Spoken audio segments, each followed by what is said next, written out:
Good afternoon, members of committee, staff, those in attendance with us this afternoon in the gallery, and those joining online. Welcome to the Strategic Initiatives Standing Committee meeting for Tuesday, September the 6th, 2022. With that, I'll call our meeting to order, and I'll start with our land acknowledgement. For more than 15,000 years, the First Nations walked upon and cared for the lands we now call home. Anishinaabek, Haudenosaunee, Ojibwe, and many others who were families, friends, and communities, the way we are today. The town of Collingwood acknowledges the Lake Simcoe-Nottawasaga Treaty of 1818 and the relationship it establishes with the original inhabitants of Turtle Island. We acknowledge the reality of our shared history and the current contributions of Indigenous people within our community. We seek to continue empowering expressions of pride amongst all the diverse stakeholders in this area. We seek to do better and to continue to recognize, learn, and grow in friendship and community, nation to nation. This afternoon, I have been provided with regrets from Councillor Madigan and Councillor Jeffrey. So with that, I'll look for an adoption of the agenda, that the content of the Strategic Initiatives Standing Committee agenda for September 6, 2022 be adopted as presented. Mover and a seconder. I've got Acting Deputy Mayor McLeod and Councillor Berman. Are there any questions with regards to today's agenda? Seeing none, I'll call the vote. All those in favor? And that's carried unanimously. Thank you. Are there any declarations of pecuniary interest regarding the agenda tonight? Yes, Councillor Hamlin. Thank you, Mr. Mayor. My item is under section 4.1.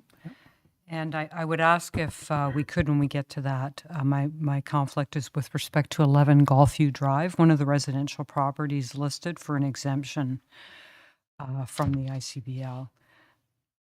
Not a problem. Because I live on that street. Thank you. We'll separate that out. Thank you.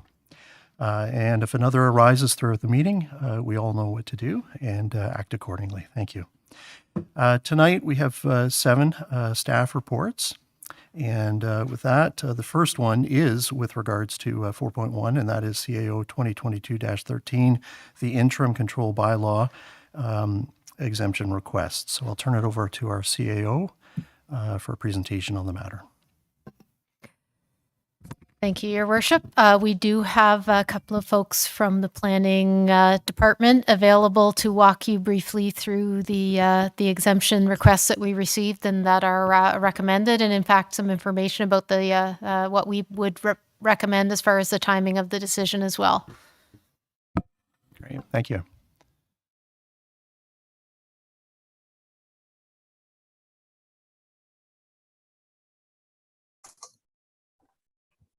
Is it planner errors or who's joining us tonight? My apologies. Thank you. That's okay.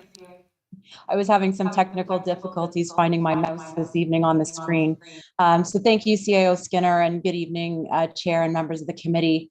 As committee members may recall, on May 16th of this year, Council approved a short-term interim control bylaw exemption program to allow growth and development to continue in a manner that supports a complete, sustainable, and healthy community by giving major pending planning applications and minor developments or changes of use that are ready for approval or that do not require planning approvals the opportunity to move ahead while the ICBL remains in effect. Two intake periods to consider ICBL exemption requests for eligible minor development types were established for 2022, and this report outlines the exemption requests received in response to the second intake and the associated staff recommendations. And I would now like to turn it over to Community Planner Wukash to provide a brief presentation of the report. Thank you. Thank you, Manager Ayers, and good afternoon, committee and members of the public. If we could go to the next slide, please. Committee will recall that the ICBL was automatically continued after appeals were received to the implementing zoning bylaw amendment recommended by the town's land use planning policy study as one of 3 tools to address fair and transparent municipal service and capacity allocation. The short-term exemption program is intended to extend to the end of 22 or the resolution of the appeals, whichever is earlier, provided that service and capacity is available. As such, the program is implemented within an annual servicing capacity allocation limit that would cap allocation commitments for developments in 2022. The first intake for the program was open between May 17th and 27th of 2022 and was accelerated to facilitate minor development that was unable to proceed while the ICBL is in effect through a compressed review period and decision points in June of 2022. This staff report summarizes staff recommendations for those requests in the second intake to facilitate minor development. And the deadline of that intake was August the 15th of 2022, just last month. The town received 19 requests for exemption in the second intake, and the report before SIC today is intended to be received by council for decision on September 19th, 2022, to move forward with exemptions for shovel-ready development. Next slide, please. In May 2022, when setting out the short-term ICBL exemption program, staff reported to council with an update on the town's annual servicing capacity allocation threshold for 2022. The Environmental Services Division confirmed the availability of 430 single dwelling unit equivalents, which we'll refer to as SDUs, of water servicing capacity, with 100 SDUs being reserved for minor development that does not require any Planning Act approvals, save and except for consents to create new infill residential lots. Council granted a total of 18 exemptions in the first intake, which resulted in an allocation of 78 SDUs of water capacity. Therefore, there's a total of 22 SDUs of water capacity allocation remaining in 2022 for minor development projects in this second intake. However, in accordance with the town's servicing capacity allocation policy, which council put into place on May 17th of this year, the Environmental Services Division is currently completing the semi-annual update to the uncommitted hydraulic reserve capacity, which will be presented to D&O, Development and Operations Standing Committee, on September 12th, 2022, next week. Therefore, staff recommend that the Strategic Initiative Standing Committee today defer the decision on this second intake of ICBL exemption requests until the council meeting on September 19th, by which time council will have received the updated uncommitted hydraulic reserve capacity status.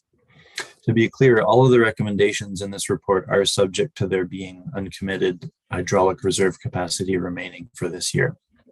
And it's anticipated that no further ICBL exemptions for minor development would be considered this year. Next slide, please.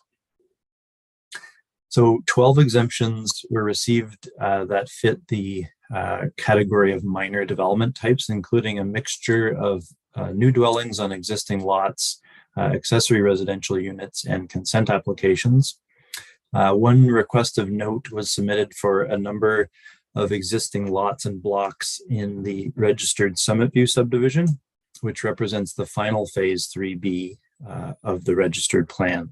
You'll recall that council has passed or granted ICBL exemptions for previous phases of Summit View in past intakes. In total, the recommended ICBL exemptions contained within the report would require approximately 54.5 SDUs, subject to available servicing capacity. So for each of these requests, zoning compliance will be reviewed through the building permit application, and staff would recommend granting these exemptions. Next slide, please. 7 requests were received that fit the industrial, commercial, and institutional application category. 5 that are commercial changes of use, and 2 proposals for new development that require site plan approval.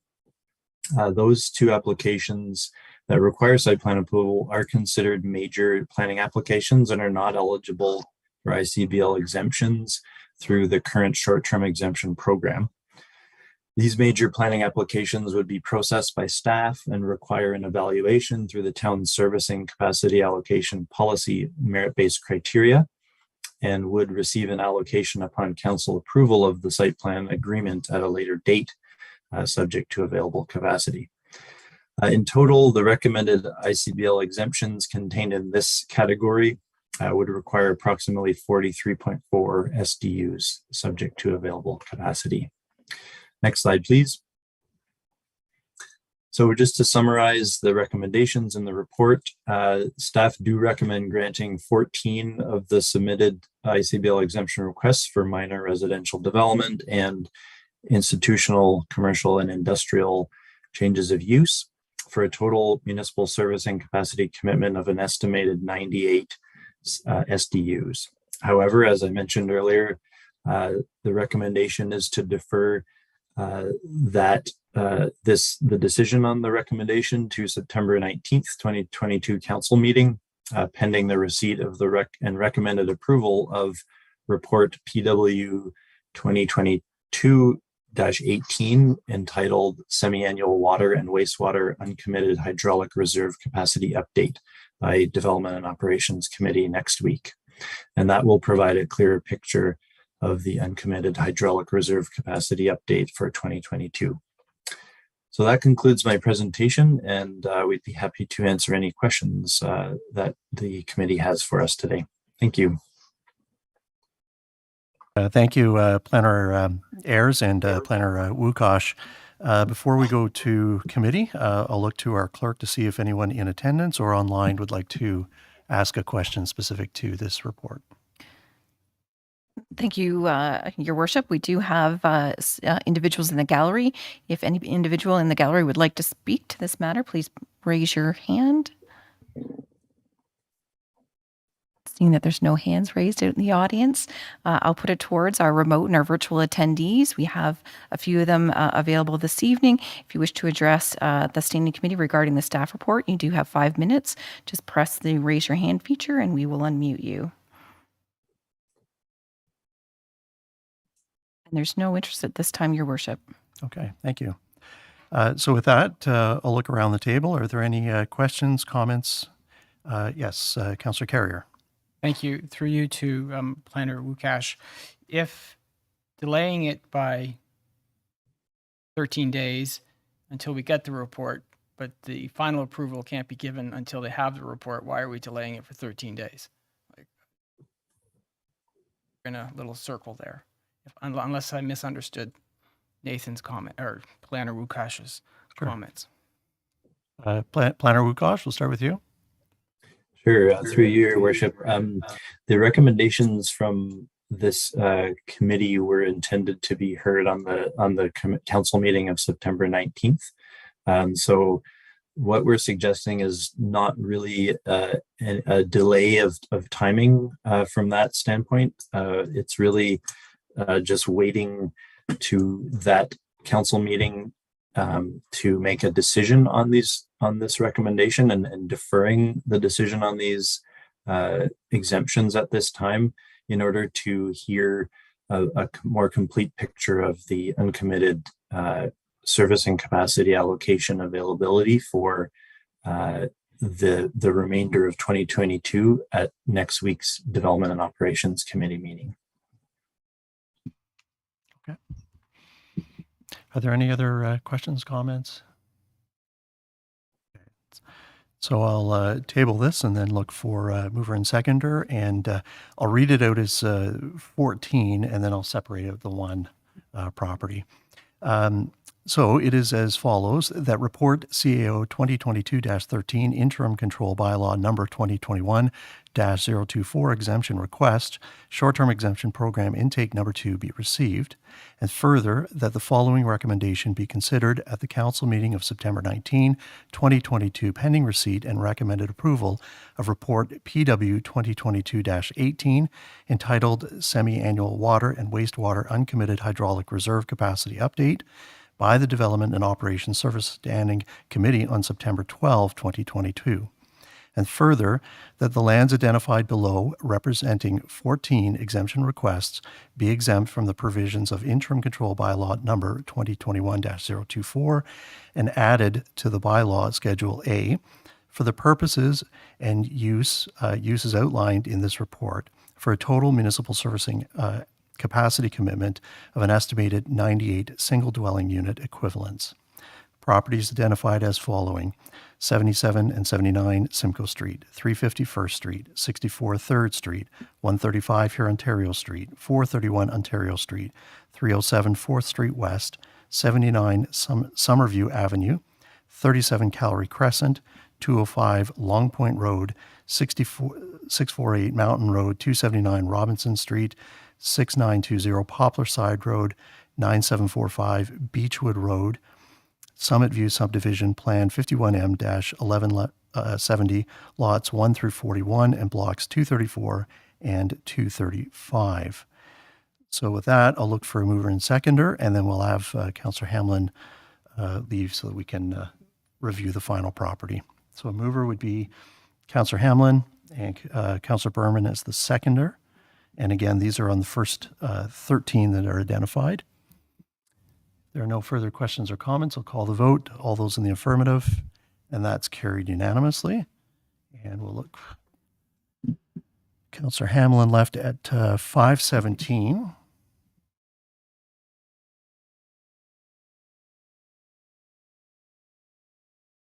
And Councillor Hamlin has requested that the property known as 11 Gulfview Drive be separated out, which we are. So we've now tabled that. And I will look for a new mover. I've got Councillor Doherty. And if you're okay, I'll take you. Thank you. Councillor Berman as the seconder. Any questions? Seeing none, I'll call the vote. And that's unanimous. Thank you. And we'll have Councillor Hammond return at, we'll call it 5:18, but we probably could go with 5:17. Thank you.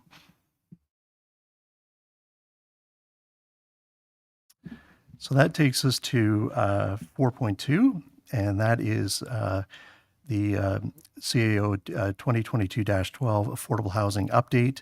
And my understanding is we have a presentation from Mr. Rayner. And is Mr. Rayner joining us, CAO? Fantastic. Okay. Yes, So, he should be on the ready to go. I can see him on the secondary screen here to provide an update to council and the our committee and the public tonight. fantastic. Welcome, Mr. Rayner. The floor is yours, sir. Great. Thank you very much, Your Worship. Good afternoon, Your Worship committee members, members of the audience, colleagues.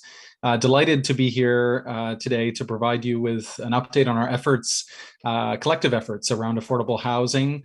A lot has been happening, and rightly so, given the crisis that our community and others are facing with respect to being able to put a roof over their families' heads. So a really important issue, and just happy to provide a quick overview of the report, Your Worship, members of council, and then happy to take questions. But before we jump in, I just wanted to provide one quick clarification correction to the report. It's in the financial section, and my apologies for this. Section 5 on page 11 of the report refers to $75,000 for external support for the Affordable Housing Master Plan. And the way I put it in the report, it made it seem like it was additional money.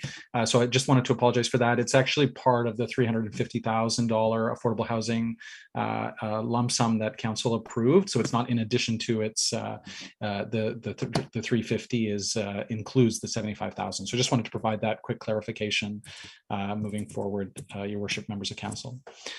Next slide, please. So council's familiar with this file on affordable housing and the history. The 3-month report update in February of this year was provided to council and to the community. But just very high level, of course, there was a needs assessment done and presented to council and the community back in November of 21. And that included the Affordable Housing Task Force comprehensive recommendations related to affordable housing. And council addressed those recommendations, made a number of suggestions in terms of immediate actions, as well as deferring some decisions to the budget cycle. And so, next slide, please. There were a number of recommendations provided, that moved forward, including a few that we'll review tonight. And so you're not meant to read this slide, but it's in the report as the appendix there that just shows what council direction was provided related to each of the recommendations from the task force. And then, of course, what the Q3 2022 update is, most of which you'll see are in progress, but there have been a few actions completed, and happy to review those as well. Next slide, please.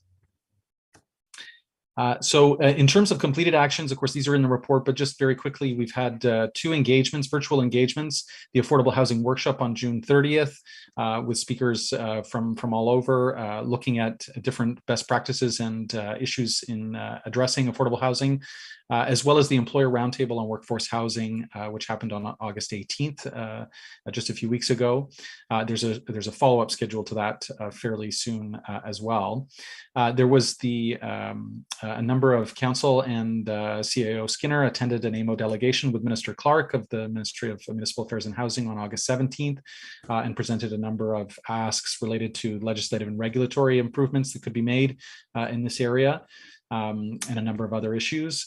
And just delighted to report that the Housing Development Coordinator has been hired and will start full-time with the town on September 12th. And we're very excited to have Jen Ray join us, and we'll introduce you to her when she arrives. Next slide, please. And then in terms of actions that are in progress, there are a number, including the official plan update, which you've seen the first draft of, which has a number of enhancements related to affordable housing. We're in the process of procuring a consulting team to support the housing master plan, which will answer a number of those sort of fundamental questions of the level of involvement of the town in affordable housing, or at least make recommendations to council and the community about that. We're in the process of updating our data so that we can have real-time decision-making and the best information available to make those decisions.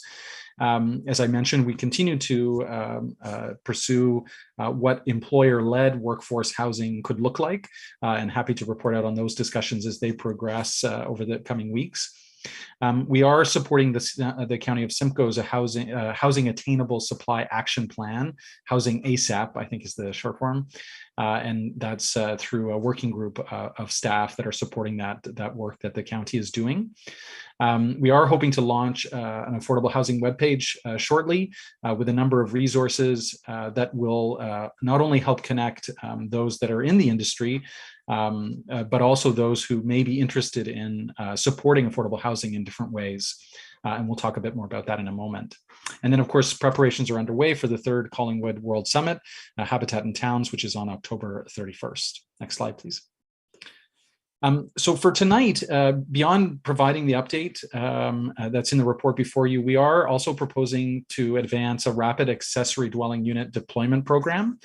And really, in a nutshell, this is about providing an awareness and education and promotional campaign to the community that will really help them connect the dots between recognizing that the housing crisis that we're in, and channeling that desire to really want to do something, and look at it at a system level. We don't need a dozen or 2 dozen units. We need hundreds of units, depending on the number you're looking at for ownership or rental in our community now and into the future. And so we need a system level solution. And one of the lowest, hanging fruit, if there is any, is around how to activate accessory dwelling units and secondary units. And so the town has already done a really good job in many ways on this. And this diagram is actually from our guide that helps people walk through whether they want to convert their garage or have an attached ADU, and what process is involved there. But the idea is to help connect that desire to help with the housing crisis, so that you could pursue the opportunity of having an ADU on your property, with also some enhancements and some improvements to the process.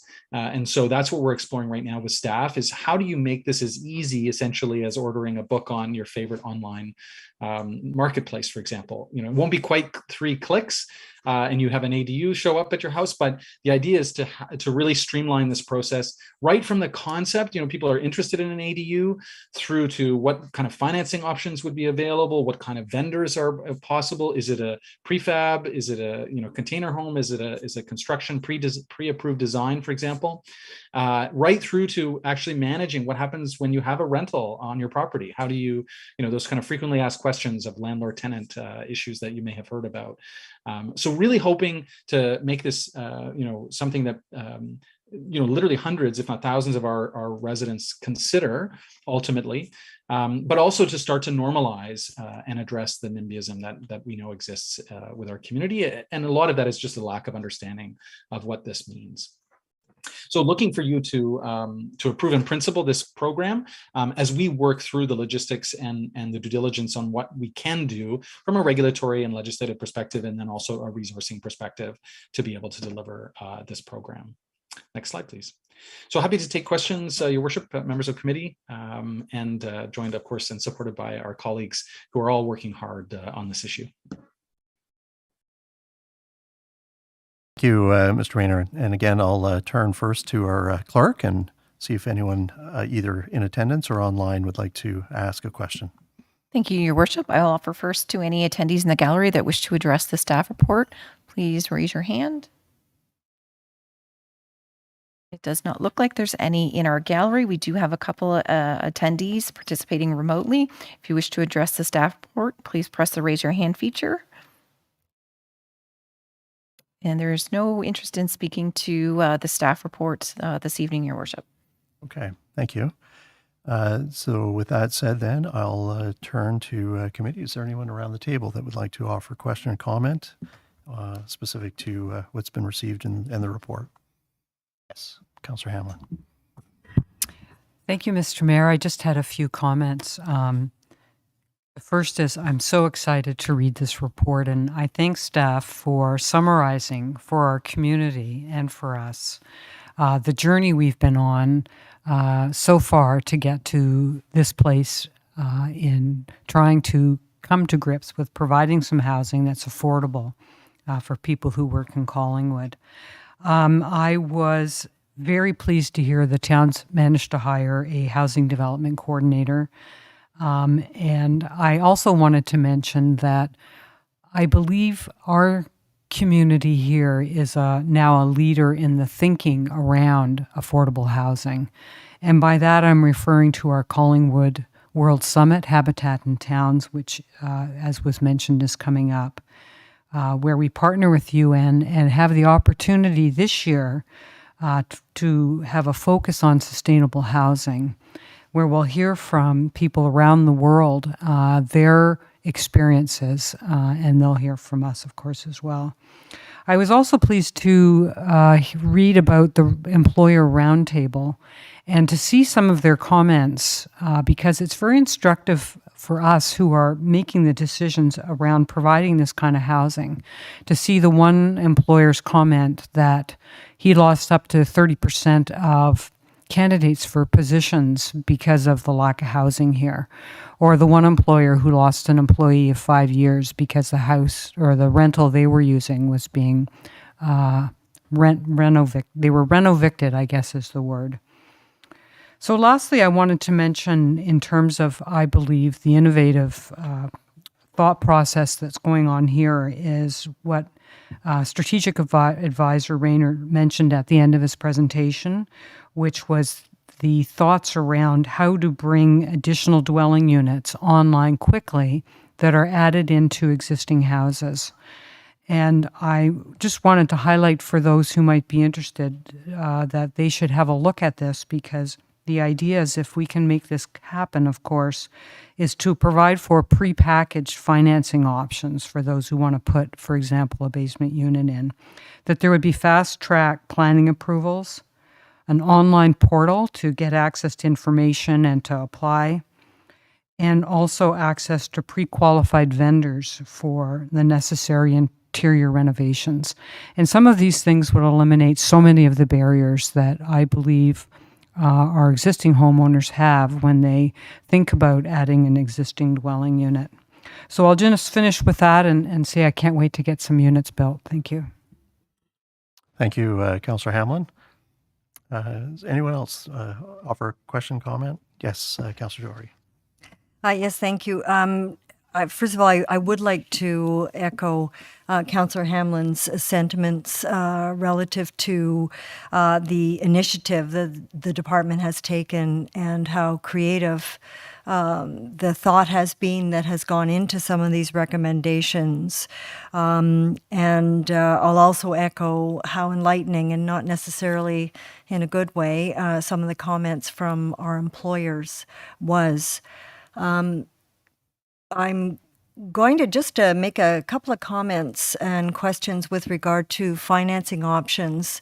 I'm sure this has been considered, but I hope that highest priority among options for assistance in creating accessory dwellings would be to tap into the federal affordable housing program. The feds have announced $5 billion nationally for rapid achievement of new affordable housing. So I am sure that this would tick many of the boxes, and I hope that we can get our residents lined up with some of those funds.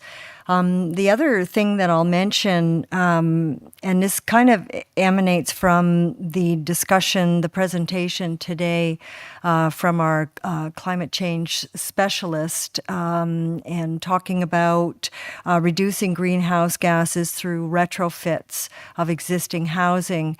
And so what this sort of led me to think about was among some of the paradigms that we maybe should consider here would be the retention of affordable housing.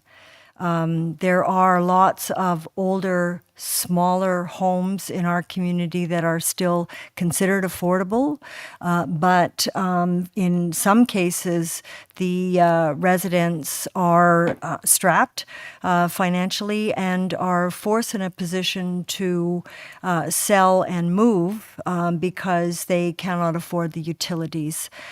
So if we were to look at options to assist in retaining affordable housing units in our community, I think that that would be very advantageous.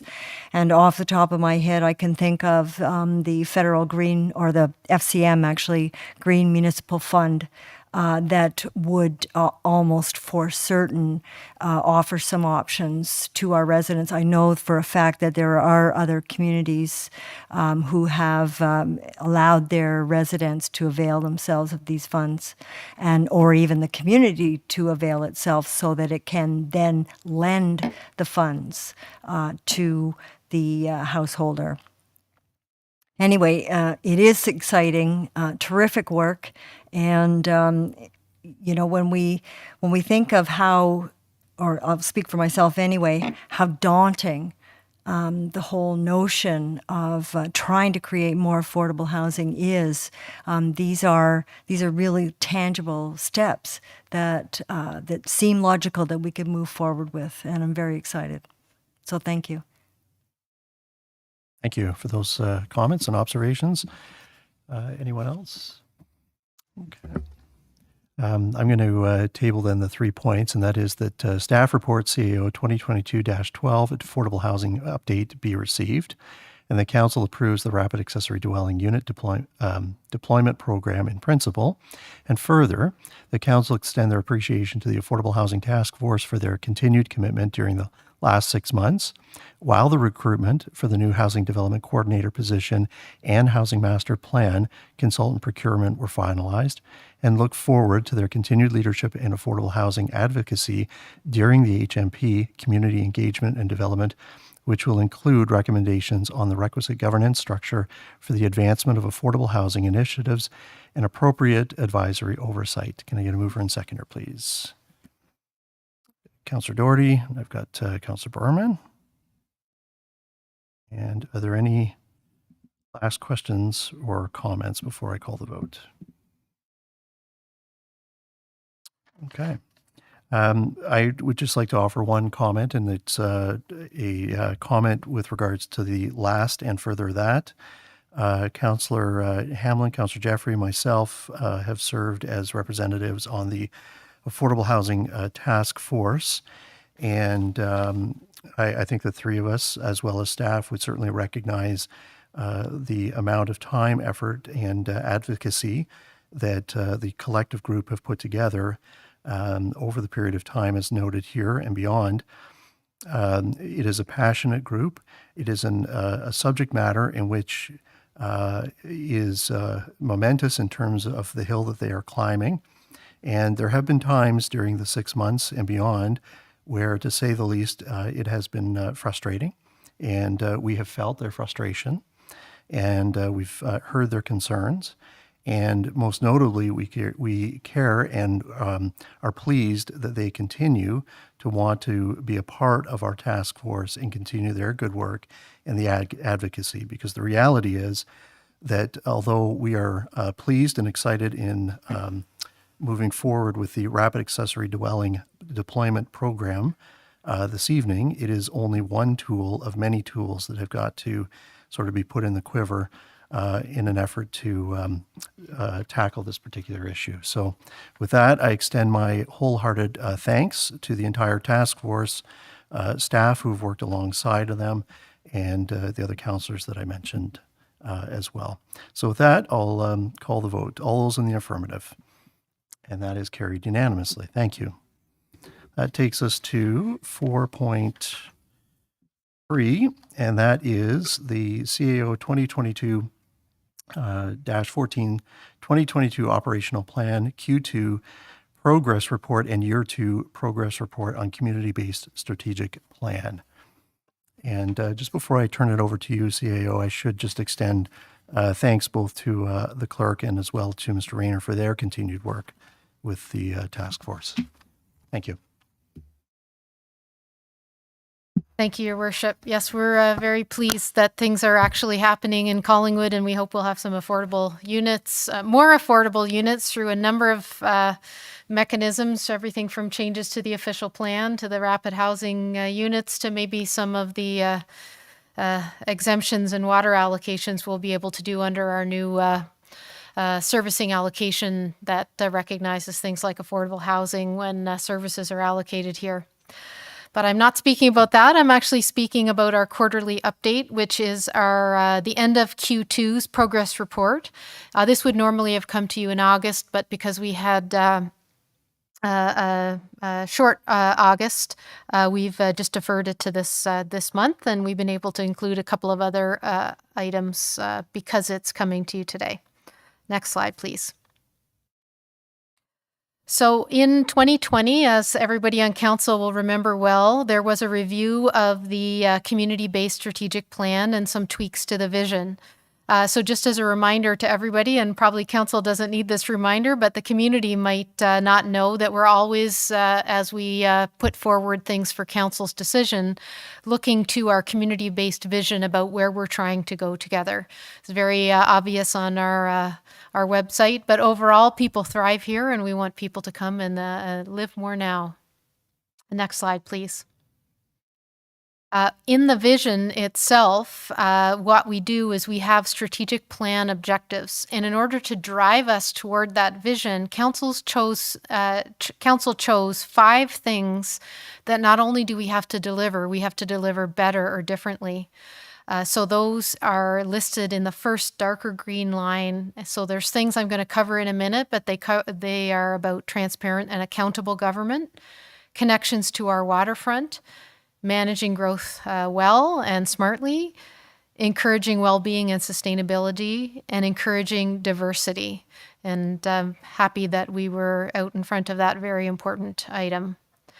So not only, though, do we do those 5 things that we're trying to transform, we have a whole suite of programs and services that are delivered, everything from running the pool and plowing the snow and making sure people have water and wastewater services and much more. So overall, we don't tend to speak a lot about those items that council has approved some years ago and that we just routinely keep delivering. But I never like to lose track of those because we tend to talk about the 95 to 100% of the money, whereas the first 95% are good people generally out there doing good things for our community and businesses under the guidance and past decisions of council. Next slide, please. So first off, I'm going to talk about year 2 of our community-based strategic plan. And you can go to the next slide as well. There's 2 slides. I'm just going to mention a couple of things. This is straight out of the report and will be too small to read on the slide, but I wanted you to know where I was in the report. I've been in public service for about 30 years, and I've rarely seen a strategic plan where so much of the plan is truly being delivered. There's not a lot of this strategic plan that council adopted in 2020 that will be left behind in October of this year. And theoretically, it does last until September of 2023. So a couple of things I'll just highlight. With respect to transparent and accountable local government, we did get the asset management plan for core assets, which is a big financial renewal looking at the expenditures that are going to be needed over the next almost 80 years. And then working those back into what types of tax or user fees will need to be collected each year to support that. We've implemented and have now had the second year of public updates from all the town committees and task forces. And it is so important for council and committees to hear from those task forces directly. You just heard a little bit about the Affordable Housing Task Force, but all of the task forces and the Trails Committee and others that advise council have very, very, very good insights into our municipality, and we've tried to amplify those voices. There was a number of things that came from the judicial inquiry next steps. So the one-year report back came within the last year. And as well, there was a number of things updated, such as the lobbyist registry review, the codes of conduct for council. We now have a whistleblower policy, which is a very key policy that at the CAO's conference, I suggested that all municipalities should follow in our footsteps and have something similar in place, as well as tweaks to our procedural bylaw that council thoroughly reviewed and led with the help of our clerk.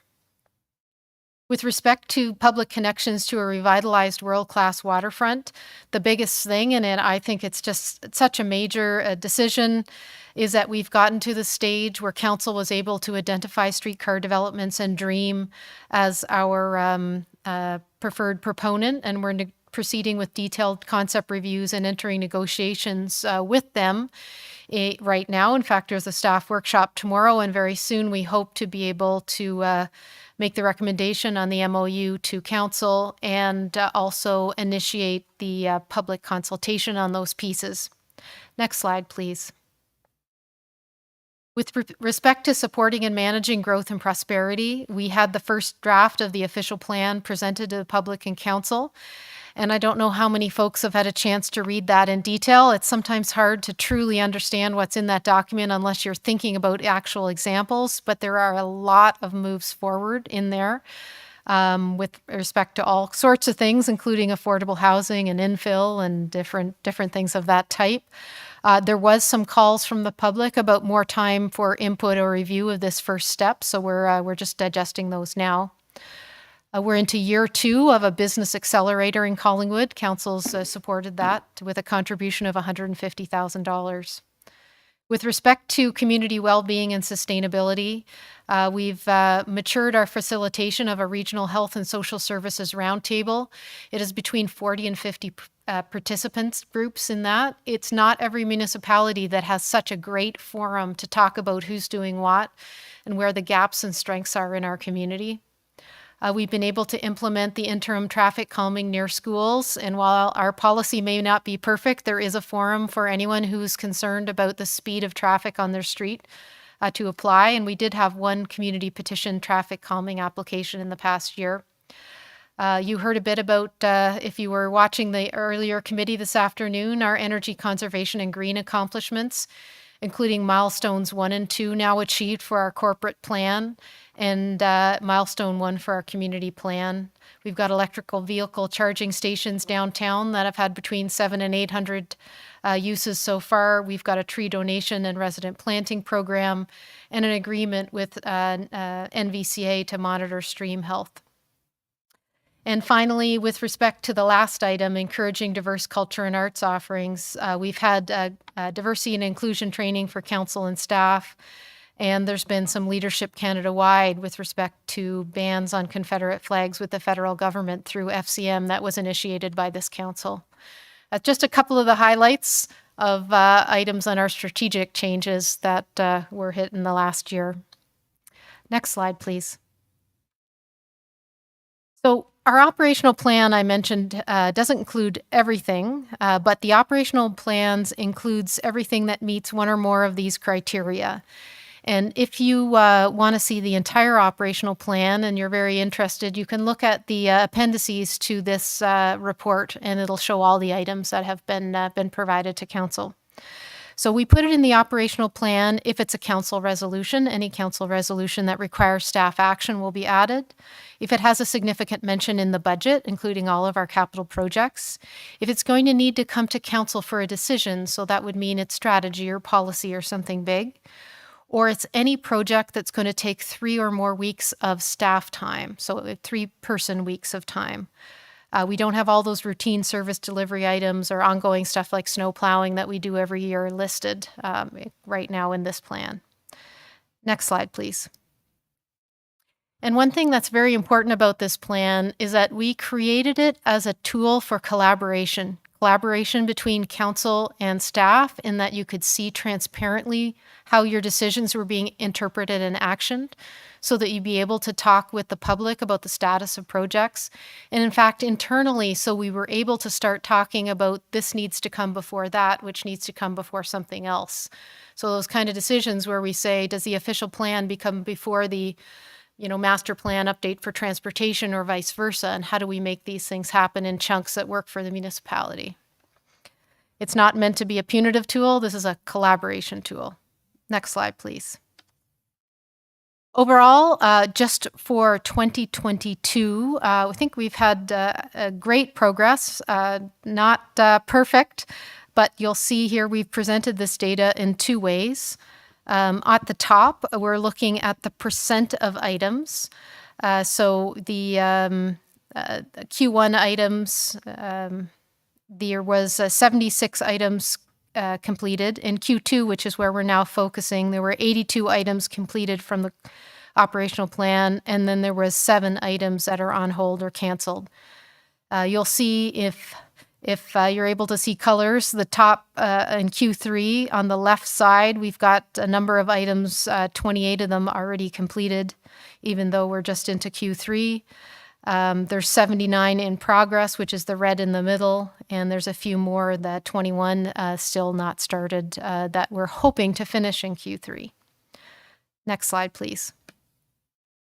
Highlights in this year that I didn't mention previously are on this slide. I'm not going to mention them all, some because you've had reports on them today, and some because they're a little less important. But we, in item 3, we've selected a new poet laureate, Gillian Morris.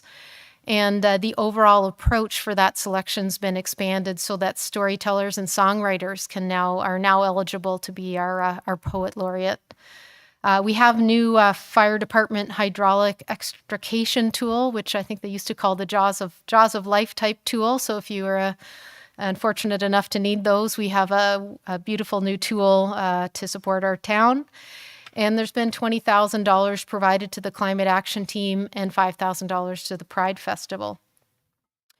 Down in number 6, we haven't talked a lot about infrastructure and transportation, but the bridge at 6th Street and Oak Street and the Oak Street Canal is nearing completion. We're installing the trail crosswalk at 6th Street near the Black Ash Creek, and that one's been awarded and it should be completed this fall.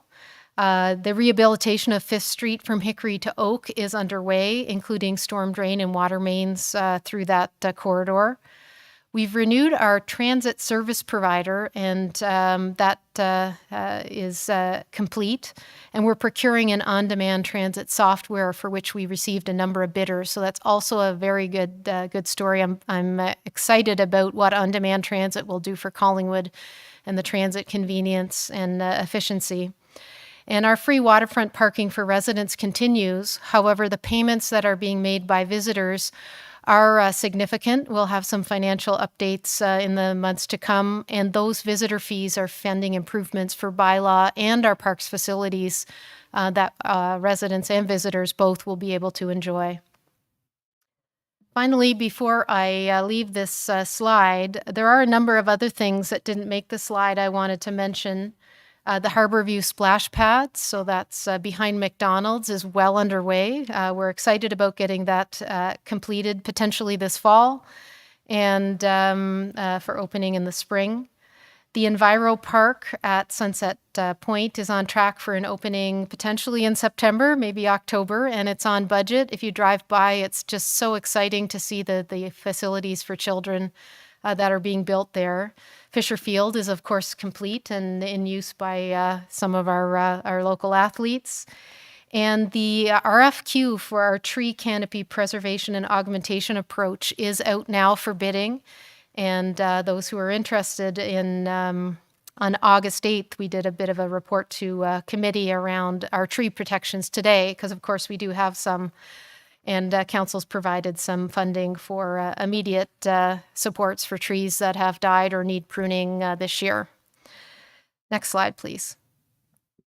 We're going to continue to monitor all this work, and we'll continue to update council quarterly unless you tell us you don't want these updates anymore. We will continue to routinely make sure you get them.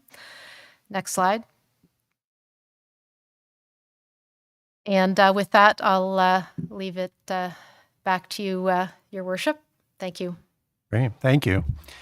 Very comprehensive. Again, Clerk Almas will go to our public. First in-house and then online, please. Thank you, Your Worship. Anyone present wishing to address the staff report? It doesn't look like anybody in the gallery present. Those participating remotely, if you'd like to address council regarding this operational plan update, please press the raise your hand feature. And there is no one remotely at this time, Your Worship. Thank you. Before I table this, is there anyone around the table that would have question or comment? Yes, Acting Deputy Mayor. Thank you, Mayor Hull. Just my kudos to staff.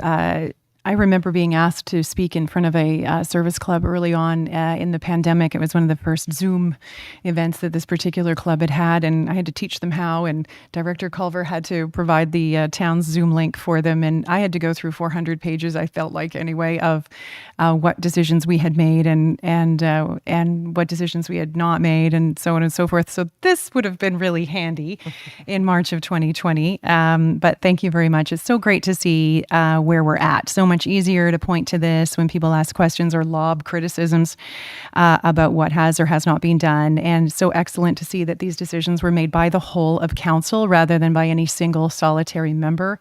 I really appreciate that being said. And honestly, I'm exhausted on your behalf, just reading how much work has been done in the last 4 years. And let's not forget that a pandemic took place during the time that all this work took place. So thank you so much for the hard work and for this report. Thank you for those comments. Is there anyone else around the table? Question, comment? Okay, with that, then I'll put this on the floor that staff report CAO 2022-14, 2022 Operational Plan Q2 Progress Report and Year 2 Progress Report on Community-Based Strategic Plan be received. Mover and a seconder. I've got the Acting Deputy Mayor and I've got Councillor Doherty. One last time, any questions, comments? Seeing none, I'll call the vote. All those in the affirmative. And that's carried unanimously. Thank you.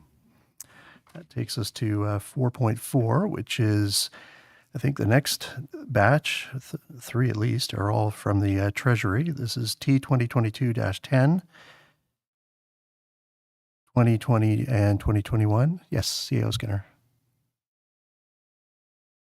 Thank you, Your Worship. I always feel I don't get my card up quite fast enough, but I really did just want to thank Shelby Verkint and the directors and managers for their work on the not only delivering the operational plan, but keeping the status up to date so we're able to communicate that to council. Thank you for that. Oh, thank you. So again, T 2022-10 and 2020 and 2021 Statement of Development Charge and Cash-in-Lieu of Parkland Reserve Funds. So we'll go through CO Skinner to Treasurer Quinlan, I guess, for this item. Welcome, Treasurer Quinlan. Thank you, Your Worship, members of council. I don't really have anything to add about this report. It is generally just an informational report, a statutory requirement by the treasurers. I will say that we have included 2020 within this report as well, as the 2020 didn't quite meet the Act's provisions last year. So we have updated it and included it for council's review. So both 2020 and 2021 are shown here.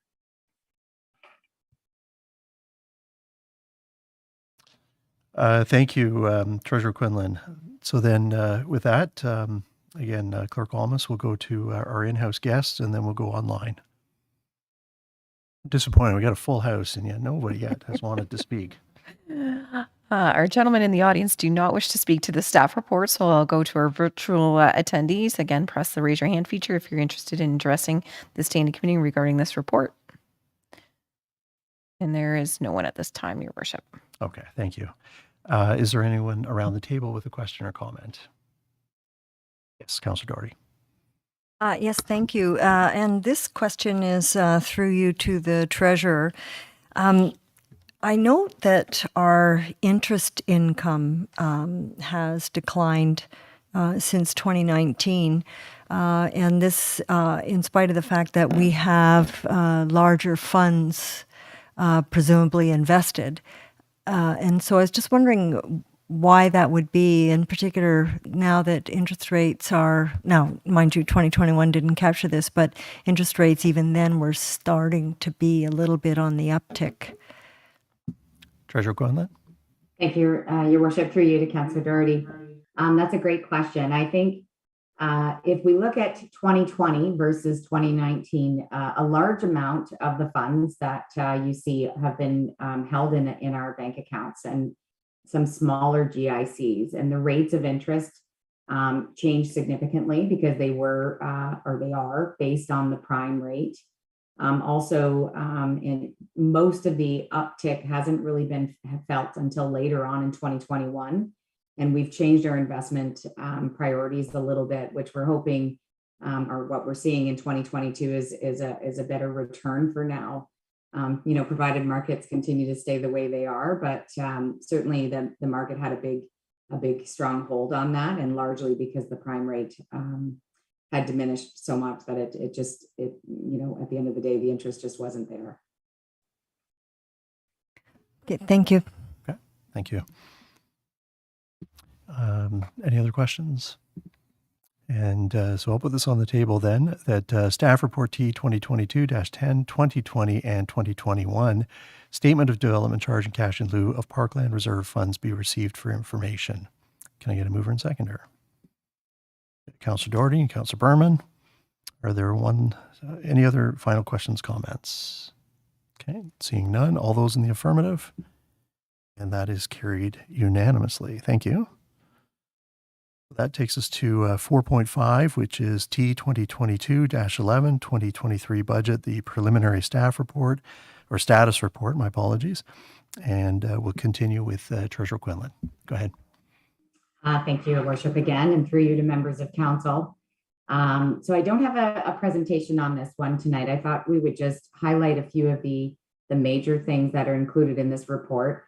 As we know, we are in a lame duck period, so the budget process will look a little bit different this year, although we still aim to pass it before the end of the year if it's possible, but have some alternative plans there. So I will just lead you to page 2 of the report, where it does break down the actual process, and you can see that there has been quite a bit of work already started in the budget process, and one of our biggest workshops happens next Friday. Again, we do hope, or we do have the plan that if we can continue to work once council has been decided, that we will be able to pass prior to December. Alternatively, though, not the end of the world. That our hope would be that by the end of January, we could have a 2023 budget passed by council. So that's sort of the plan that we're intending to follow, but we're just going to have to wait and see how things progress throughout the next few months. I will share that we have issued the public budget survey, and I appreciate your worship speaking about it on the radio. And we've had quite a few responses so far this year. We did have a little booth at the farmers market just a few weeks ago. Lots of interest, not a lot of people wanting to fill it out right on the spot, but hope that it piqued everybody's interest to see, what is happening and how they can affect their own municipal budget. I think one thing I do want to highlight, and you'll see quite a bit of sort of the bad news, I would say, in terms of what's been happening in 2022 so far. And I know that council and the members of the public are fully aware that CPI is continuing to increase, and currently, or at least at the end of June, was set at 7.6%, which is significantly higher than what we've been dealing with in the past. Certainly, if you take out gas or natural gas and gasoline fuel for your vehicle, the value still remains quite high at 6.6%. So there's still lots of pressure and things that we're going to be having to deal with as we work our way through the 2023 budget. I think some good news is that housing starts still continue to be strong. They're up about 10.4% in Ontario for over 2021, which I think is a great thing.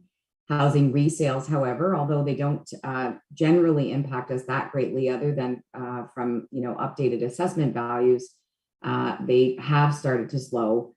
And we've seen that's the pressure from raising interest rates and the CPI as it continues to grow.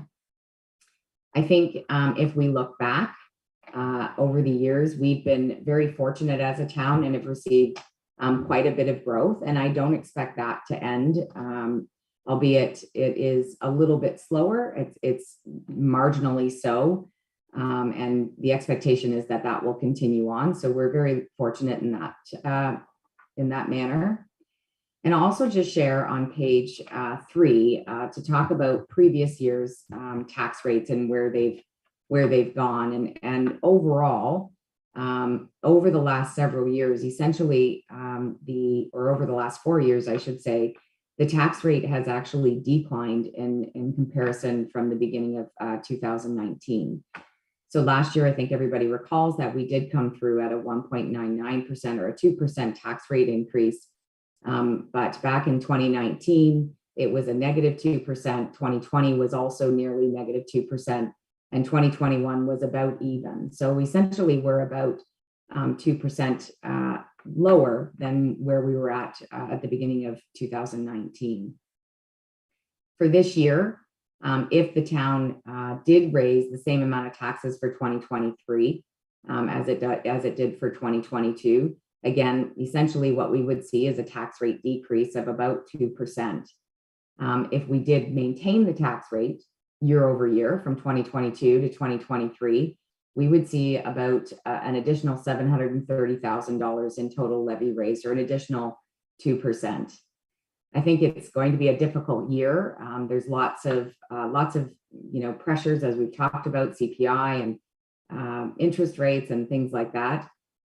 It is our thoughts at this point, albeit we have not pulled together a full budget report yet. Without any changes to services or staffing at this point, we expect that it's possible that the town's cost will increase anywhere between 3.5% and 7.5%. And if inflation continues at the current rate, that the cost pressures as a result of the pandemic will continue for the capital budget as well. Some other factors that we're considering as we start to prepare the budget is that although we finished the asset management plan for the core assets, meaning roads, water, storm, sewer, we still have quite a bit of work to do on the non-core assets, albeit we're getting closer to that. I expect that the potential for increase on what our capital investment is required to protect the future will increase significantly. So that's something we have to keep in mind as well. We do expect some potential ongoing impacts of the ICBL, the possibility of growth slowing beginning in 23 and 24, and impacts to the development charges collected as well. We do have council resolutions that were brought forward throughout 2022, and we've talked about just over the last 6 months or so. And again, as a result of pressures in the marketplace and just pricing overall, and there are quite a few things that will be placed on for consideration for the 2023 budget. We're also looking for enhanced service levels for the social and affordable housing group. We're hoping that there will be a resumption of pre-pandemic parks and recreational service levels. And I think overall, again, we just want to highlight that there's just these ongoing pressures of both cost and supply chain. So just as we've spoken before, we know there's lots of pressures. We know 2023 will be an interesting year and an exciting year. I'm sure there will be lots of opportunities as well. But it's just so everybody knows and how easy, or how many, I shouldn't say easy, there are options for members of council to reducing these pressures. And we've talked about them in the past, and we can defer some timing of capital projects. Not always the best strategy because, of course, the projects need to be completed at some point in time. So it's really important that we identify what's critical in order to maintain systems and services. We can increase the borrowing by the municipality. We have quite a bit of room in our ARL right now, our annual repayment limit. But again, it's important to recognize that as we get future projects, we may also require funding through debentures. And when emergencies arise, we'd like to make sure we have the capacity there as well. As we continue to work through this year and beef up our asset management plan, we'll have a formal strategic financial plan and an update to the total debt capacity so that we can understand where those things are at. We can also make certain projects or programs solely grant dependent. We've done this in the past. It's a good financing tool for those non-critical projects, the nice to haves. It's certainly, when the money is out there, it's great to push on our grant department or our grant person to find as much as we can. Again, we can increase the amount of funding through reserves, but as we've talked about before, lots of pressure on the asset management plan. And the final thing is adjusting service levels to reduce expenditures or through increased efficiencies or delivering services in new ways. So there are options, albeit lots of pressure we feel for the 2020 to help us offset the pressures. Quinlan, we're losing you. That we're seeing in the inflationary world. But again, we're committed to protect. Oh, sorry.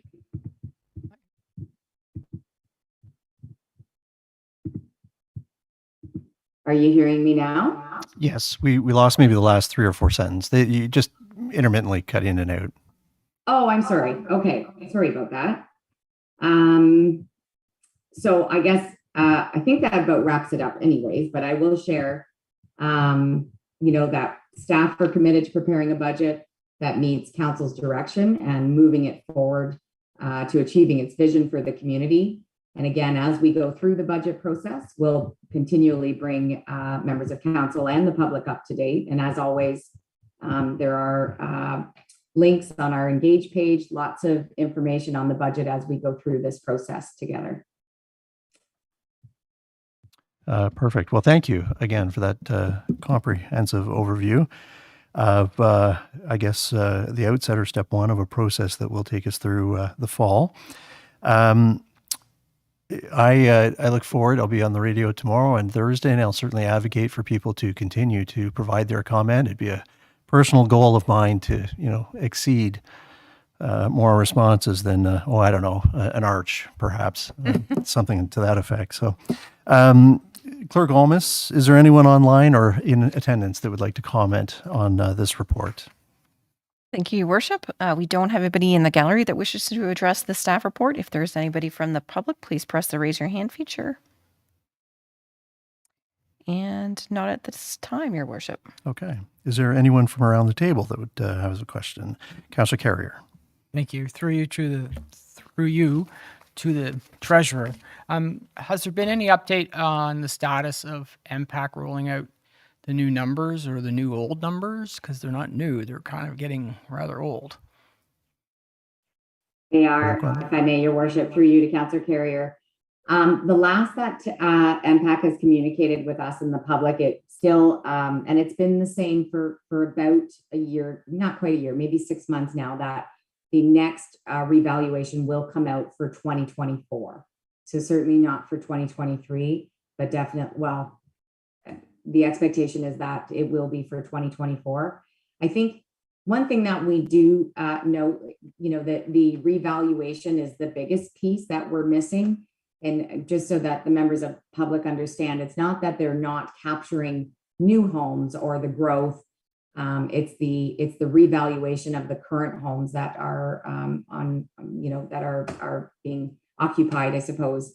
But definitely makes it sometimes a little bit more challenging. We're lucky because we have the growth, but the expectation, unfortunately, is not until 2024 for the assessment to be updated. As a follow-up, so are we jumping from like 2018 to 2024, or like the old numbers or the current numbers on the existing housing stock? What year is it that we're using? Well, in fact, it's actually the 2020. I need to think about that because the last valuation was 2016. So I suspect that there will be some lag for sure. But to be honest, MPAC has not shared with us, what their approach, if it will be any different. The issue, like when we switched to current value assessment, and we had homes in Collingwood that had not been reevaluated since the mid 50s, Yep. and the shift within the residential class for the tax apportionment responsibility caused a rather significant pushback from the public, and like I'm assuming the people at MPAC and the province understand that we need to have these numbers so that we can, especially in a high market demand, the low end housing stock has increased dramatically, and perhaps some of the higher end housing stock hasn't increased as high as the low end housing stock. And we're going to be shifting the tax responsibility within that class to those, I think, who can least afford it. And if I may, Your Worship, I Please. think I suspect that there will be lots of analysis around that. And I also suspect that, and I think your point is taken. I think we have to remind ourselves, though, that in fact, because I think some of the fear might be that, well, the sale values have increased at such a great pace throughout the pandemic. We're starting to see a bit of a drip there, but if you looked at your assessment back even when, the last time they did an assessment, let's say back in 2016, I think it would be, fair to say that generally most people wouldn't have put, their homes up for sale for that price even back then. And I think, although we say it's current value, it's not absolutely it's not an absolute measuring stick. So it's still somewhat behind that current value. And I think so what some people fear is that when the assessment does grow, that their taxes will automatically increase. And in fairness, some will, that's for sure. But what we need to remind ourselves of is as that base increases, the tax rate decreases. And the value of what the town needs to raise is still what the town needs to raise. So to put it into a little bit of perspective is last year we raised, or in 2022, we raised $37 million in our tax levy. Albeit that still increases, it's not going to, certainly that's not going to double, or, it's not going to increase to such a significant factor. I think back in April, I had put a report together just to show the members of the public how that would work. But essentially, if that 37 million grew to 38 million, that's the numerator of our calculation, and the total assessment value, the number we divide into, is growing as well. So it means the tax rate will decrease, in fact, albeit people will, in some cases, see an increase in taxes. It doesn't mean because my house, it used to be worth 500,000 and it was just sold for 900,000. That means my taxes are going to do the exact same thing. In fact, it would not, it would not double because of that tax rate decreasing. I hope that makes sense. Yeah, no, through the chair, I get that. I get the math. I understand the math. It's the shift within the residential class who's going to bear the brunt of the shift within that long period of time of no new assessment numbers coming online. And that's my concern because I've seen it once and I'd hate to see it happen again. Thank you very much. Are there any other questions, comments? I've got Councillor Hamlin and I've got Acting Deputy Mayor McLeod. Thank you, Mr. Mayor. I just wanted to weigh in on the assessment question that Councillor Carrier raised, because at the AMO conference that several of us were at in August, I attended the session that MPACT put on, and there were the most senior of the executives of MPACT there. And in terms of when a reassessment would occur, it appears that MPAC has all the new values ready to go. They could just push the button, but they're waiting for the Minister of Finance to give them the direction. And I offered, and so they didn't think it would happen this year. They had no idea of when it would happen. I suggested to them that seeing we've seen such an extraordinary increase in values because of COVID, and seeing it looks like the market's now dropping, perhaps there should be a wait until things even out again a bit more. I am also very concerned about the issue Councillor Carrier raises, which is the shifting in the residential class has a lot of unforeseen consequences in a crazy kind of market. So I just wanted to add that. Thank you. Thank you. Thank you. And just to build on the questions that Councillor Carrier raised, I'm trying to remember where it was that Treasurer Quinlan was working at the time that the last reassessment was done, but I'm pretty sure you were in a Treasury department down the road, and it was a 5-year phase-in, was it not, that we had for that? Through the chair. Treasurer Quinlan. Thank you, Your Worship, through you to Deputy Mayor McLeod. It is general. It is, it has been it goes through over 4 years, in fact. I think maybe, and correct me if I'm wrong, Councillor Carrier was referring to when we first moved to this current value assessment back in 2009 and what a great impact that was. And I don't suspect that would be quite the same, albeit, again, and I just took a look at MPAC. We are working with 2016 valuations. So, and it does look back. So in 2020, when MPAC was to redo this, they were looking for 2020, 21, 22, 23, and 24 kind of thing. And I think it will be, it will work the same way. They'll definitely phase it in. I can't imagine anybody wouldn't phase it in. But again, I'd go back to what I think we need to really be, and I know members of council understand, but for members of public to understand is it's about what the town needs to raise as well. It's not just about the assessed value, and managing those expenditures and understanding what makes sense in terms of, providing the services that the town requires. It is a really important number as well.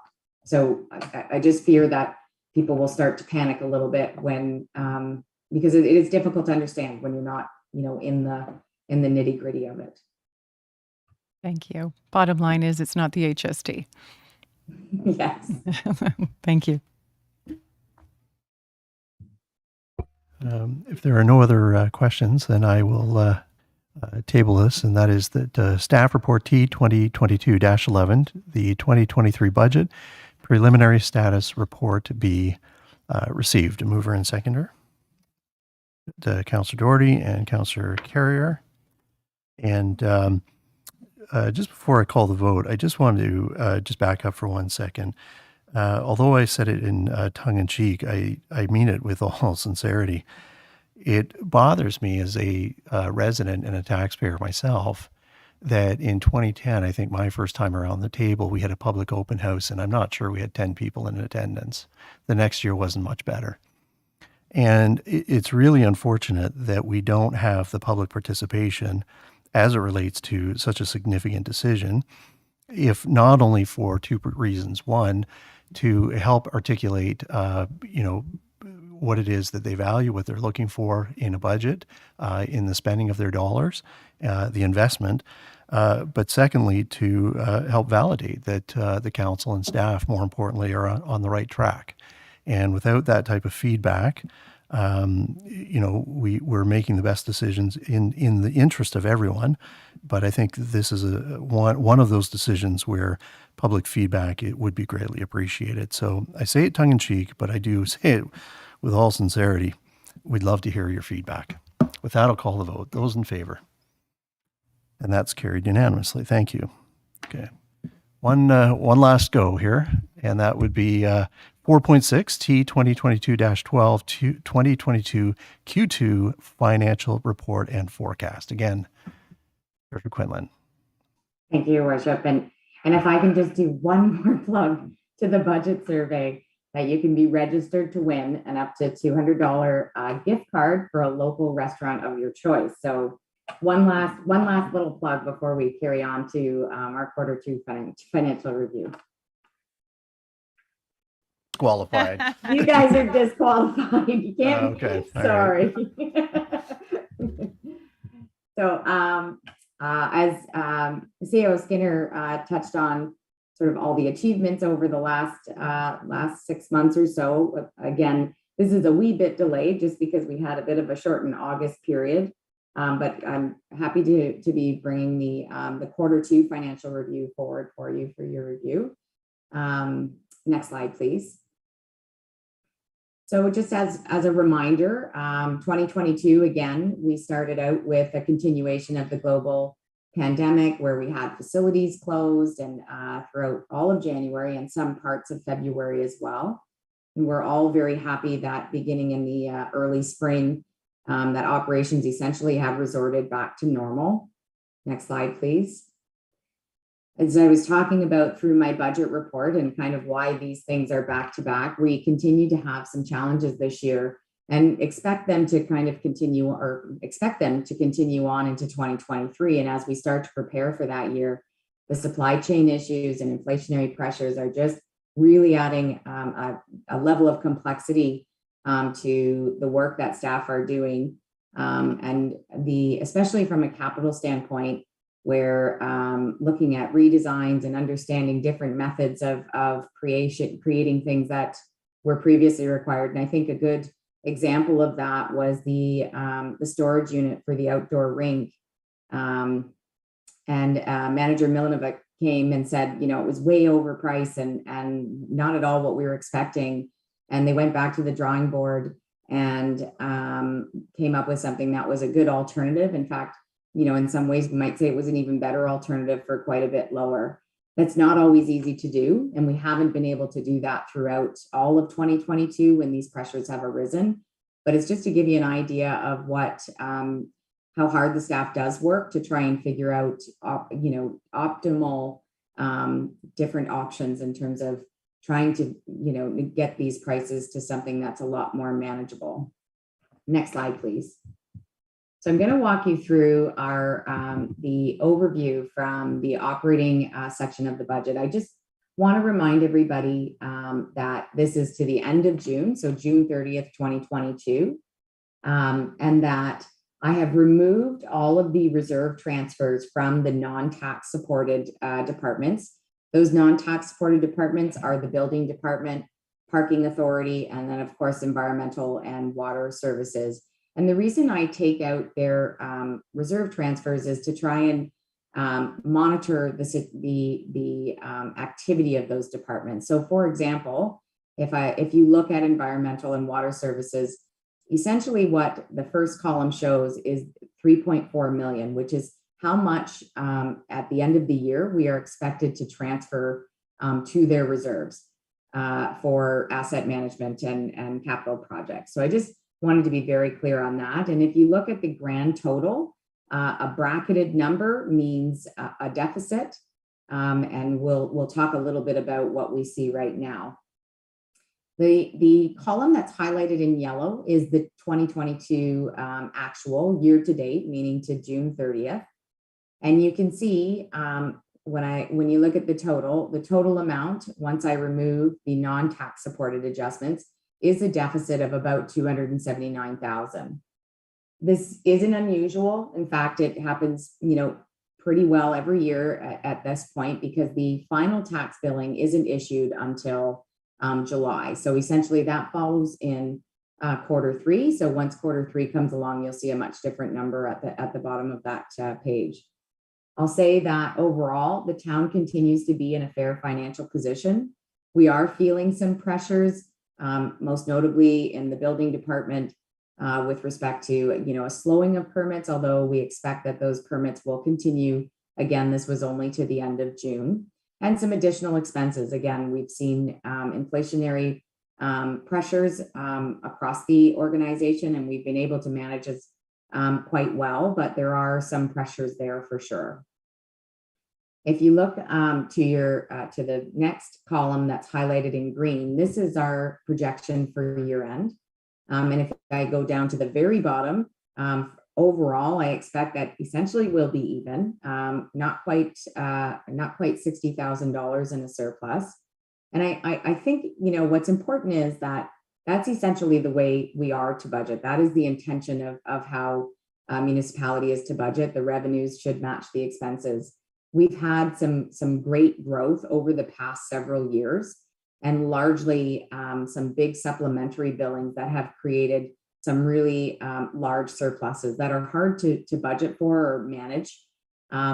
That being said, nowadays, MPAC is much more caught up, so to speak, on assessment. I know we just had a big conversation about the current value assessment, but supplemental billings cover growth in total. So that's a little bit of a different category.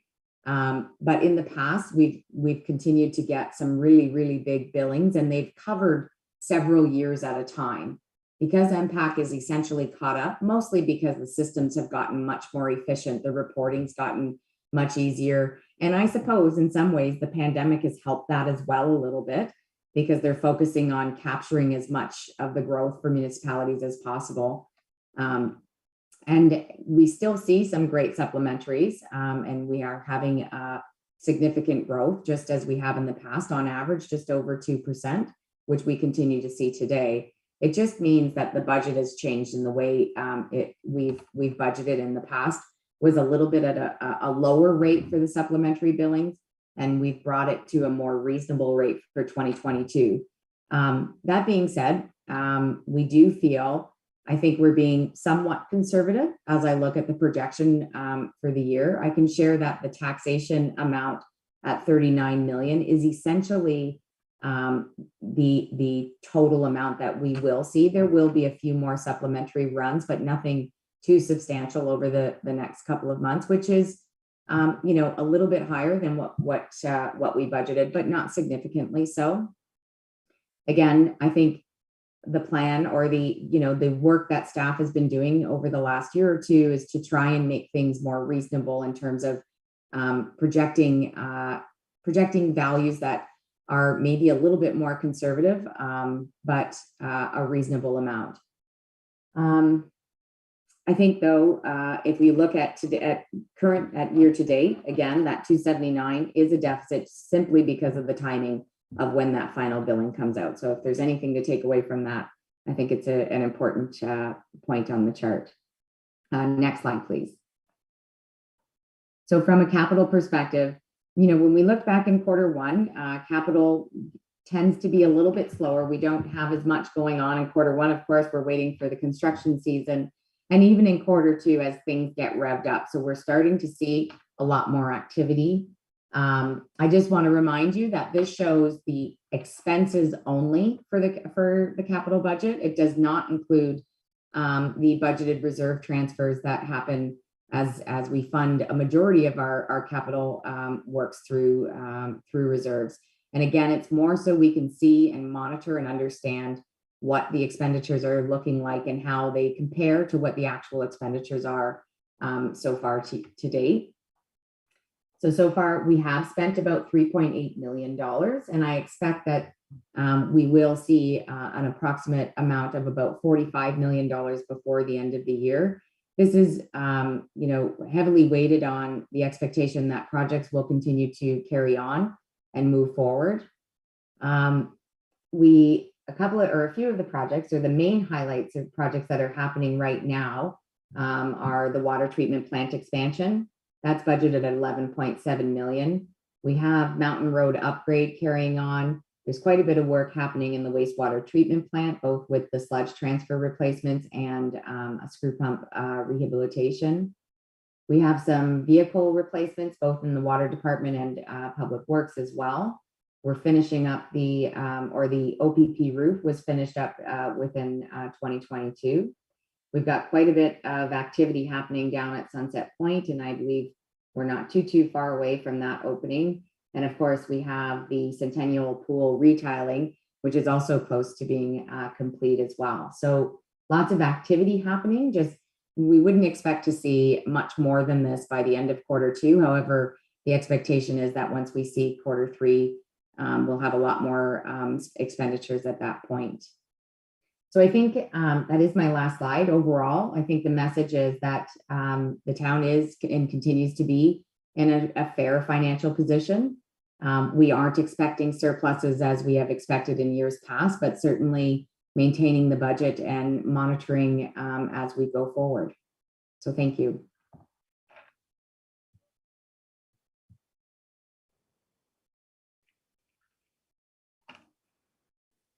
Are online that would like to offer comment?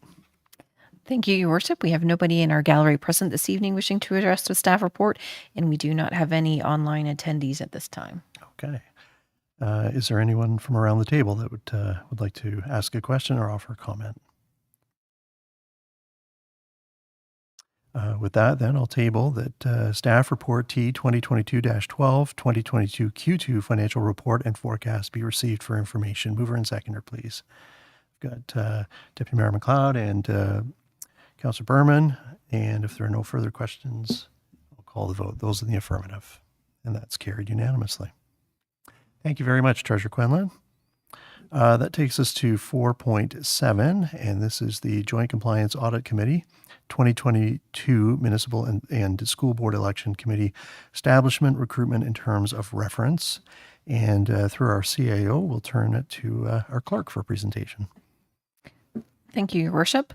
I do have to give kudos to our Deputy Clerk who's here present this evening. However, she is doing some training for our new recording secretary, which we appreciate assisting us today. So the Municipal Election Act does require municipalities to establish a compliance audit committee for election purposes. This committee is required to be in place prior to October 1st in an election year, with the committee holding a term that is consistent with the term of council.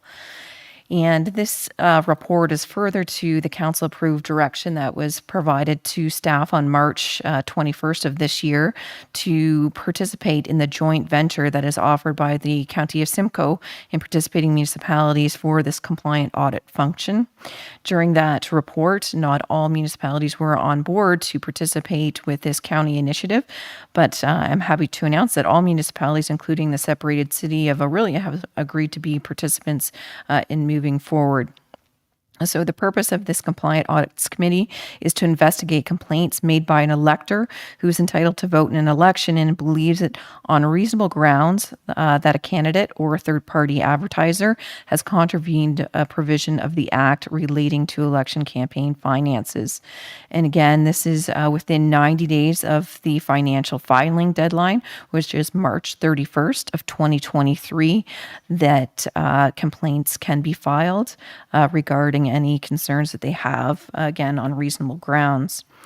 The recruitment of the Joint Compliance and Audit Committee was undertaken in June and July by the county through a request for proposal, with member clerks or their designates from lower tier municipalities participating in the evaluation committee, in which we had our very own Deputy Clerk Dahl participate in that interview panel. Interviews took place the end of July. They looked at written submissions that were received, interview performance, experience, and qualification of each candidate with the criteria contained in the Joint Compliance and Audit Committee terms of reference. After conducting the interviews, the panel chose a committee of 5 members with one alternate member, with the purpose of the alternate member being to fill a position on the committee in the case of a vacancy, should that arise, without having to come back to participating municipalities to fill that vacancy. We have one individual from the town of Collingwood that has been appointed. That is Reuben Rosen.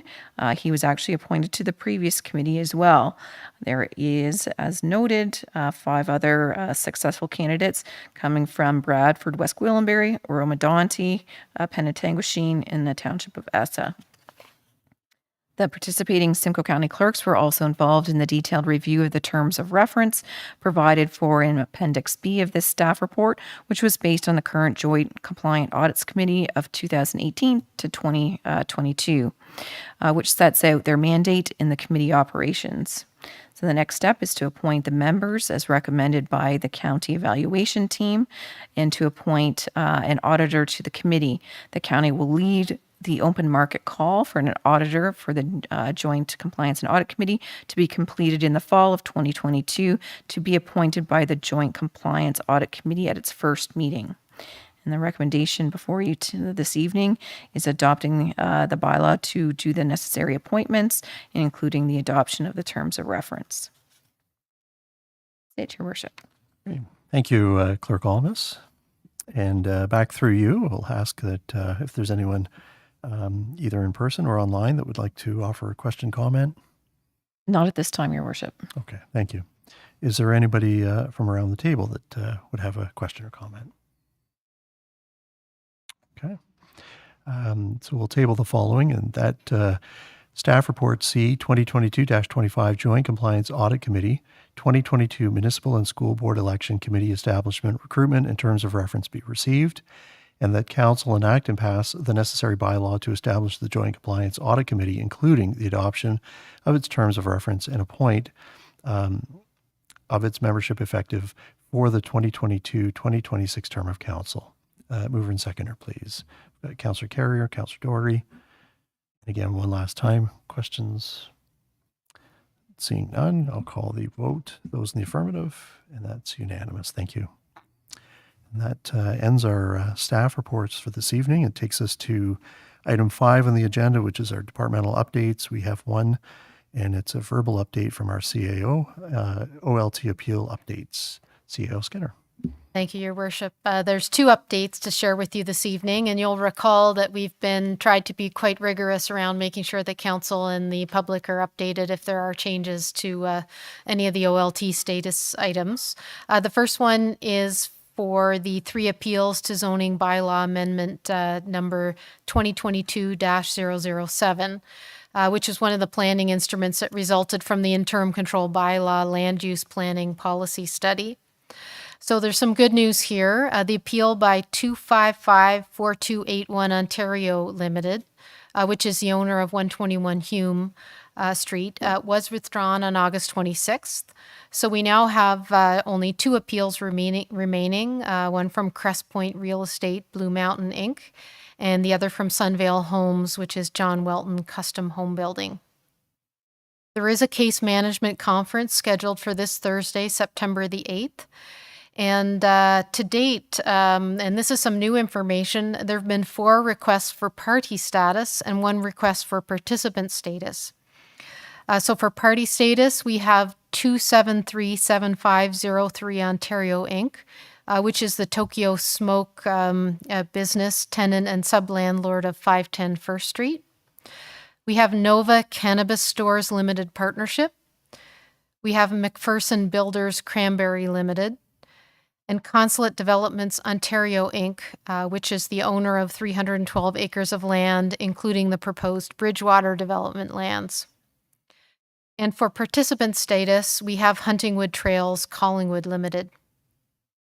We anticipate that a further update will be provided at a future Strategic Initiatives Committee or Council meeting following the case management conference.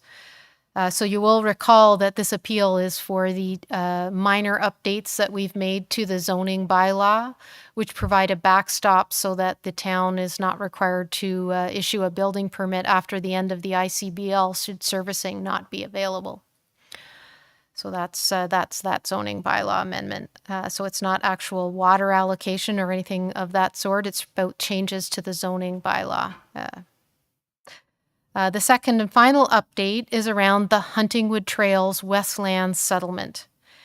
And we want to advise council and the members of the public that the parties to the Huntingwood OLT appeal for the Westlands reached a settlement in the hearing that commenced on August 31st and concluded within that one day. I think it actually, my notes are not clear here, but I'm sure it's August 31st. It does say April here, but I don't think it had commenced. Proceedings had commenced at that time, but the discussions I'm reporting back on were on August 31st. The 3 exhibits, including the joint document book, the virtual evidence book, and the affidavit of Mark Yarrington, the applicant's professional planner, were all posted on the town's website on the Huntingwood Trails development page immediately following the hearing. And the town did issue a press release early the next day, September 1st. The draft zoning bylaw amendment, the draft plan of subdivision, and the draft plan conditions to which all the parties agreed were all approved by the OLT, the Ontario Land Tribunal, via an oral decision, and the town was given the authority to clear the draft plan conditions, along with NVCA, who also have the authority to clear some of the draft plan conditions as well. A written decision from the tribunal will follow. I did provide a statement to the media and on the 1st, and that there were good outcomes, I believe, for the town from this settlement, including the provision of the wetland in its entirety to be transferred to the town in perpetuity, and a number of new studies that will be required and to the satisfaction of the town and NVCA prior to proceeding to the next step of development, including traffic and water studies. Thank you for that update. Oh, thank you, CAO Skinner. Would there be any questions from around the table of the CAO specific to the 2 matters? Okay, seeing none, that takes us to item 6, which is other business. And we'll go right back to our CAO with an update on water capacity and land use planning. And this was an item that we moved from our last council meeting on the 18th of October. It wasn't October, but anyway, it was a prior meeting. Yes. August. Let's go with August. Thank you. I'm going to go through this somewhat quickly because we've done it a number of times. However, if there are any questions on anything I've skipped, I'd be happy to go back. So today's update, next slide, includes that we will provide updates on a regular basis. Next slide, please.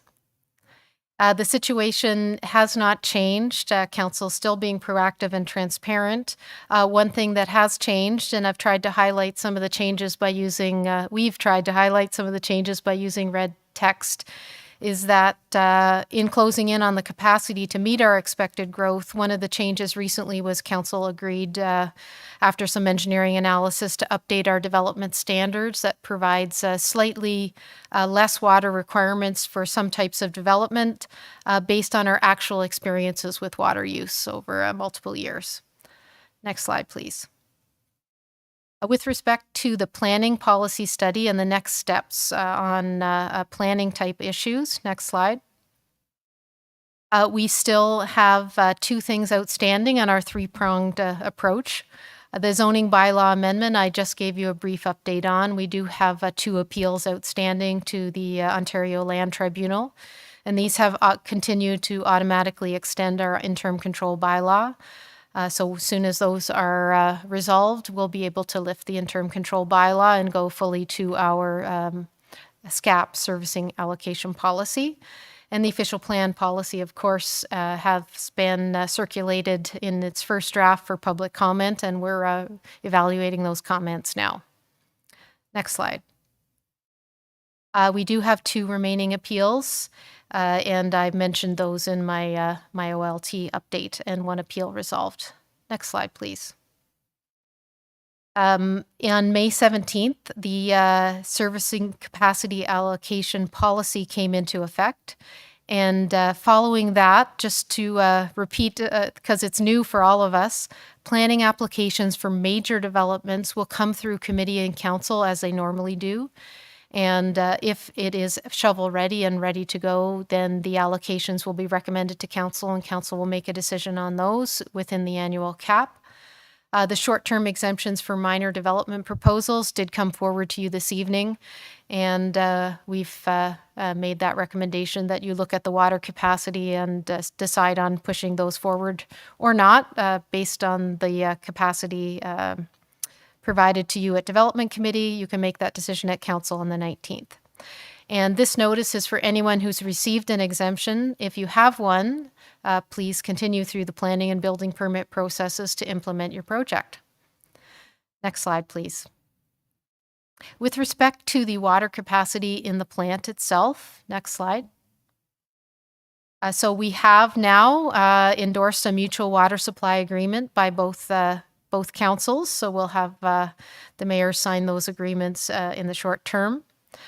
With respect to the interim ultraviolet installation in the current plant, we've been waiting anxiously for confirmation from the supplier that we will have that installed in December and commissioned. We have not yet received that a notice. It has the potential to affect the limits of allocation that council will set for 2023. So we hope that there will be some more clarity provided for you in the update at Development Committee next week. We have a new approach for tracking services available in the allocations that uses our new development standards. So that's also targeting the Development Committee next week. And you'll also see that we were hoping that all of the decisions, including those made at Development Committee, could be accelerated to the first council in September. So anyone who does receive a water allocation can proceed to use all the good weather in the fall to the extent possible. Next slide, please. The only update on this slide right now is that we have finalized the agreement with New Tech. So as of August. And we are on track for the other items that are shown in this schedule. Next slide. So the remaining water supply hasn't changed since the last update. However, we're going to show you our potential reset next week. We're doing all of the due diligence right now to finalize it and show you the walkthrough if there are changes. Next slide. And also no changes on the exempted projects and the percentage of capacity by building permit status since last week. We have in the bottom right shown the total building permits issued at 375 to July of this year. So we're a little lower than we've been in previous years, as the treasurer mentioned, but with the new set of potential exemptions, we expect to be roughly on track with the last few years. But to be determined, those haven't been pulled yet, so it's a projection, not an actual count. And I believe that's the end. Next slide, please. Yes, thank you very much. Thank you, CAO Skinner. Would anyone from around the table have a question specific to the update? Okay. Seeing none, then that takes us to item 7 on our agenda, and that's public delegations. And again, I'll look to... Yes. Oh, I'm sorry. Yes. If there are other business. Other business still? Yep. Okay. Go ahead. Okay, thank you very much. My question this evening, Mr. Mayor, is relating to trees. Okay. And I have questions about 3 areas of our older neighborhoods where there are trees that are either been cut down or the community believes they're going to be cut down. So I wanted to ask firstly about Birch Street, because I understand a number of trees have come down there, and I'm being asked whether the trees will be replaced. So through you, Mr. Mayor, to staff. Okay. CEO Skinner, is there a staff member tonight that can answer these questions, or next week at Development Operations? Where are we fitting this in? Thank you, Your Worship. Councillor Hamlin did give me a heads up on some of these questions, and I don't have anyone with the details on Birch Street tonight. However, we would be happy to respond at Development Committee or the next opportunity. Thank you. Okay, thank you. And in particular, if it's because of the disease of some of the trees that is rampaging our town, my supplementary question would be, will trees be replanted? Thank you. The other two areas, one is the north side of 5th Street, where the community is of the view there's a new water main going in and they're going to lose their trees. And then the other, which I believe we've perhaps dealt with briefly here, is that 3rd Street, there's going to be trees coming down to allow for some EPCOR work. And in both these things, I am concerned that what we're seeing is a disconnect between our public, I'll use in a broad word, public utilities goals, which is to provide pipes and light standards for obvious uses in the community, and those who like to have trees on their streets, mature trees, because of what they add to the community. And we've had lots of discussions here at Council about preserving mature trees for lots of reasons, which I won't go over again tonight. So my question really is, through you, Mr. Mayor, to staff, are we taking into account options that might be available in these mature treed streets to cutting down trees where utility works are required? Okay. And again, CEO Skinner, is that something you'd like to address, or would you like it referred to Public Works Thank for you, next week? Your Worship, and briefly through you to Councillor Hamlin. I will take that back to Public Works and our engineering department around the standards. But I do want to say to our residents and to council members that we have a strong appreciation for trees as staff, and that generally if we can avoid cutting down a mature tree or can do something to prune it to keep it healthy, we certainly do try to do so.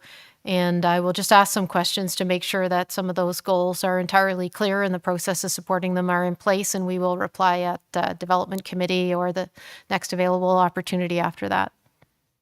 And just a short follow-up, Mr. Mayor, through you.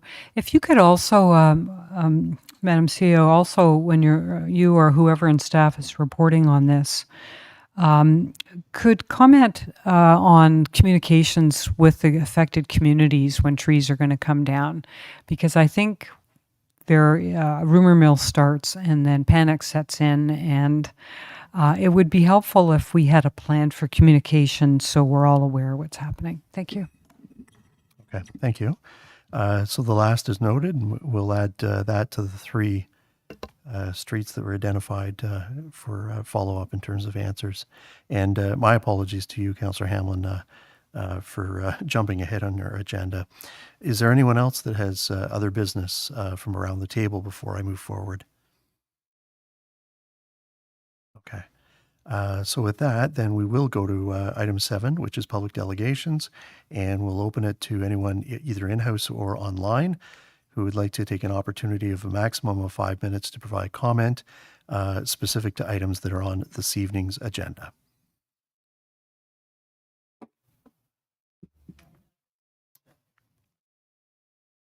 Okay. So with that, we have come to the conclusion of our meeting. I'm at a bit of a loss. I don't have Councillor Jeffrey down on my right-hand side here.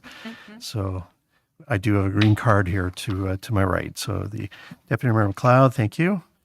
Seconder, I need to say, perfect. Councillor Doherty, all those in favor?